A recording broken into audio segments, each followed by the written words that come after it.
Na predaj štvorizbový dom v Rači v Bratislave za 545 000, hneď pri lese na vyše 18 árovom pozemku.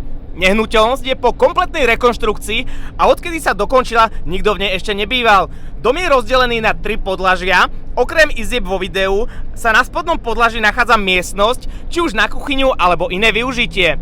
Okrem toho sa vo vrchnej časti nachádza ďalšia miestnosť, ktorú je možné premeniť na garáž, prípadne ďalšiu 1 alebo 2 izby a pod touto časťou sa nachádza ešte priestranná pivnica, čiže priestoru a priestoru. Z nehnuteľnosti a celého pozemku sú majestátne výhľady na celú Bratislavu. Čo sa týka záhrady, tá je aktuálne rozdelená na hornú relaxačnú časť, kde sa nachádza altánok a kvetinové záhony. V spodnej časti je hojná výsadba, aktuálne zelenina, veľa jahôd a ovocné stromy.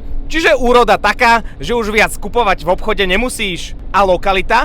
Hneď pri lese, kde už ďalšia výstavba nebude a dobrú noc ti budú dávať srnky a zároveň si za pár minút autom v centre mesta. Čiže ak ťa omrzel už ruch Bratislavy, ale chceš ju mať stále na dosah, dvihni telefón a volaj.